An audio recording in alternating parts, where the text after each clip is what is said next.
15 Cameras is directed by Danny Madden and is currently streaming on most major platforms. I watched it on YouTube. Now, this is the third installment of this series. And so basically the series is about a shady landlord who sets up cameras everywhere in the places that he rents out. I'm talking about bathrooms, rooms, up in the toilets and shit, dude. Everywhere, dude. So he could be the nasty voyeur that he is. Plus, he would kidnap women and do some devious shit. Eventually, it would catch up to him, and he would eventually disappear. That's where this movie comes in. A married couple, Cam and Sky, they just so happened to buy a duplex that this dude owned, which is how they got such a sweet deal on a place in the first place, alright? Eventually, they discover a secret room that was basically his like little lair that has it was basically a surveillance room. And the crazy part is the cameras were still live in both the spots that they had. The one that they lived in and also the one next to them.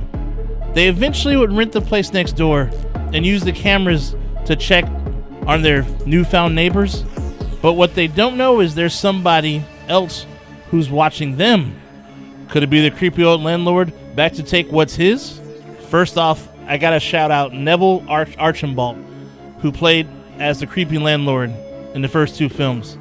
Unfortunately, he sadly passed away last year and wasn't able to perform in this film. And I'm gonna be honest with you, this dude was sorely missed because this movie was not good at all. Very bland and boring. The twist is now you have a normal couple who have the power of surveilling and whatnot and what they would do with that power. Plus, there was an angle where they would have a docu-series about the landlord where they would interview old victims and other people that knew the victims and whatnot. Interesting concept for sure, but it's nothing without the madman himself, though. That would almost be like making a movie without Michael Myers, and that, or at least not having him in practically most of the movie until the end. Oh shit! I forgot they did do that, right? Anyways, enough about that movie. The characters were just boring. I mean, like plain mac and cheese, dude. No flavor to them at all. And you have to endure these people for the duration of the movie, and it sucks. Plus, there's really no real good kills, and the kills don't come till like really late in the movie. The story is slow, and sadly, normally like when it comes to characters that you hate, you want to see them die. In this one, I didn't care if they died or not. That's just how much this movie sucked. But honestly, though, what made the other two good was that you had the creepy, nasty landlord. He was such a great character, dude. And Neville played him so well. Honestly, he was so good at it, dude. You would think he was like this in real life.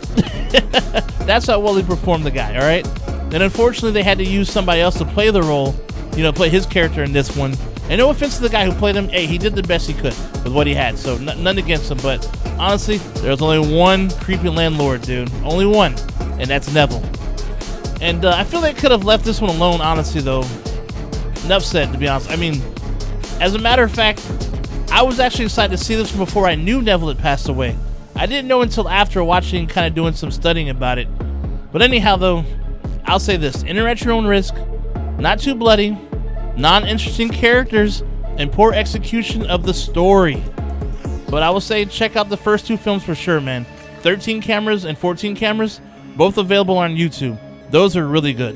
And you hella want to see this dude get his just desserts because he's just so evil. And this is a more grounded into reality type of movie or type of movies because this shit could really happen. Or actually, stuff like this has happened. I mean, nasty ass voyeurs watching you in your every move in the apartment you live in, dude. That's creepy. And this dude takes shit to another level. Just watch and find out. Anyhow, though, that's all for today. Stay nasty, my friends, and I will see you at the next one. Shay Nasty out. I'll see you soon. Like and subscribe.